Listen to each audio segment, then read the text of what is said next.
Bonjour et bienvenue pour cette exploration. Aujourd'hui, on se penche sur un document assez important du Grand Orient de Suisse. Il s'intitule Haine en ligne, nos libertés en jeu. Et ce qui est intéressant, c'est que le Grand Orient, enfin son grand maître même, a vraiment insisté sur ce sujet. Il ne le voit pas juste comme un problème de commentaires désagréables, hein. Non, pour eux, c'est carrément une attaque contre les valeurs fondamentales de nos sociétés démocratiques qui se cachent derrière certains discours. C'est vraiment une préoccupation majeure. Alors, comment est-ce que cet article analyse cette tension très actuelle entre la liberté d'expression et la nécessité de lutter contre cette haine en ligne? Eh bien, l'article d'entrée de jeu, il pose le paradoxe. Il décrit Internet comme un, je cite, temple sans mur, un espace immense où la haine peut s'exprimer très très librement. Et souvent, c'est facilité par ce sentiment d'anonymat. D'ailleurs, pour cadrer un peu, il cite Rousseau. La liberté consiste moins à faire sa volonté qu'à ne pas être soumis à celle d'autrui. On voit bien l'équilibre délicat à trouver. Oui, cet équilibre. Et il rappelle qu'il y a déjà des lois, hein, le DSA européen, ce règlement pour les plateformes. En France, on a la vieille loi de 1881 sur la presse, la LCN de 2004 aussi. Et puis en Suisse, l'article 261 bis du Code pénal contre la discrimination. Mais voilà, le constat sur le terrain, c'est celui d'une impunité pratique. Impunité pratique, d'accord. Oui, face à beaucoup de propos racistes, de harcèlement organisé, ou même des campagnes de désinformation qui exploitent les plateformes. Et le texte insiste bien, vous l'avez dit, c'est pas juste de la simple bêtise ou du racisme ordinaire. Non, il parle d'une vraie stratégie. Une stratégie menée par des personnes ou des groupements bien conscients de leurs actes et qui jouent sur cette impunité justement. C'est un rappel clé. Le racisme, c'est un délit, ce n'est pas une opinion. Exactement. Alors, au cœur de tout ça, il y a cette question brûlante de l'anonymat. Est-ce qu'il faudrait, je ne sais pas, obliger tout le monde à s'identifier civilement pour aller en ligne?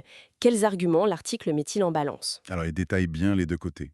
Les arguments pour, ça responsabiliserait les auteurs, ça faciliterait la traçabilité pour les enquêtes, et peut-être ça dissuaderait certains.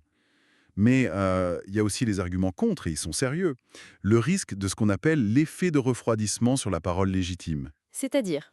La peur de s'exprimer, pour les lanceurs d'alerte par exemple, ou les minorités, les opposants politiques dans certains pays, et puis il y a le danger du doxing. Ah oui, la publication d'infos personnelles pour nuire. C'est ça, sans oublier les craintes, bien sûr, d'une surveillance par l'État qui pourrait dériver si on créait de grands fichiers d'identité numérique.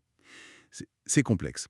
Et l'article fait aussi une distinction technique importante entre l'anonymat total, qui est quasiment impossible à atteindre pour un utilisateur lambda, et le pseudonymat. Le pseudonymat. Oui, c'est quand on utilise un pseudo, un nom d'emprunt. L'identité réelle n'est pas publique, mais elle peut être retrouvée techniquement, par exemple, via l'adresse IP. Selon le GEOS, en ligne, on est majoritairement sous pseudonymat. D'accord, donc l'anonymat complet serait une illusion pour la plupart d'entre nous. En grande partie, oui, sauf pour des experts en sécurité très pointus. C'est un vrai défi cet équilibre. Alors face à ce dilemme, quelle piste est-ce que l'article esquisse? Est-ce qu'il y a une solution? Il avance une idée assez précise, celle de la pseudo-identité vérifiée. Pseudo-identité vérifiée, qu'est-ce que ça veut dire concrètement? L'idée, ce serait, on continue d'agir en ligne sous un pseudo, mais notre identité réelle et aussi notre majorité légale auraient été vérifiées une fois pour toutes. Et cette identité serait conservée sous séquestre, comme ils disent, par un tiers de confiance, indépendant, contrôlé. Et ce séquestre, on pourrait le lever? Seulement sur décision de justice. Et uniquement pour des cas graves de contenu illicite et au profit des autorités compétentes, pas pour le tout venant. Le but, c'est de protéger l'expression ordinaire tout en permettant de poursuivre les abus sérieux. D'accord, je vois l'idée.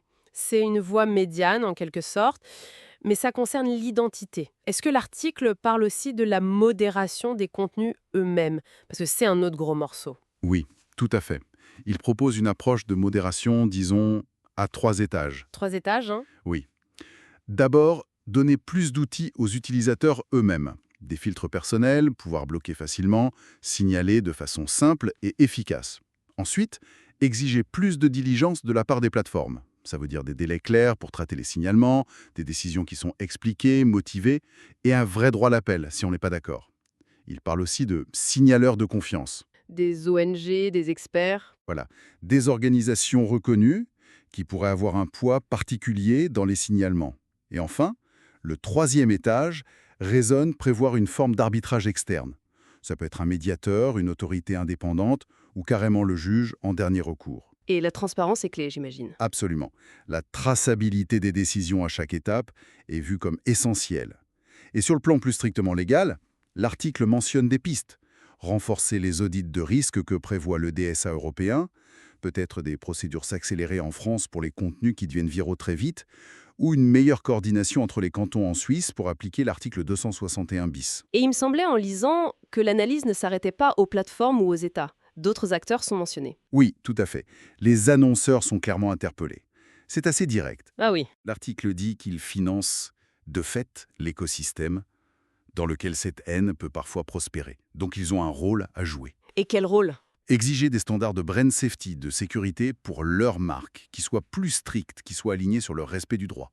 Demander plus de transparence, où apparaissent réellement mes publicités. Et aussi, soutenir l'éducation aux médias. En gros, la vigilance, ça doit être l'affaire de tous. D'accord. Alors si on devait synthétiser, retenir l'essentiel de cette analyse du Grand Orient de Suisse, qu'est-ce que ce serait? L'idée centrale, vraiment, c'est qu'il faut absolument articuler liberté et responsabilité. Ne pas les opposer. Il faut trouver le moyen de garantir l'une sans sacrifier l'autre. Et la solution, elle n'est pas unique, elle n'est pas simple, elle passe par une combinaison de mesures. Techniques, comme cette idée de pseudo-identité vérifiée, procédurale, avec une modération renforcée, transparente à plusieurs niveaux, et puis légale, bien sûr. Et ça implique tout le monde. Les plateformes, les utilisateurs, les annonceurs, les pouvoirs publics. D'ailleurs, le GOS appelle à l'action citoyenne. Il faut signaler, soutenir les associations qui luttent contre la haine. L'article cite Stop Hate Speech en Suisse pour son travail, et puis interpeller les responsables politiques et économiques. L'article se termine sur une formule assez forte. La démocratie se défend par la loi, la technique et la vertu. C'est dense comme conclusion. Tout à fait. Et ça ouvre, je trouve, une dernière piste de réflexion intéressante que l'article soulève implicitement. Laquelle? Si on imaginait un instant que l'architecture technique et légale du web soit repensée autour de cette idée de responsabilité liée au pseudonymat vérifié, et avec une modération plus structurée, plus transparente. Au-delà de la seule lutte contre la haine, quel impact est-ce que ça pourrait avoir sur la qualité générale du débat public en ligne? Et sur la confiance qu'on peut avoir collectivement dans cet espace qui est devenu si central dans nos vies? C'est une question assez fondamentale, je crois.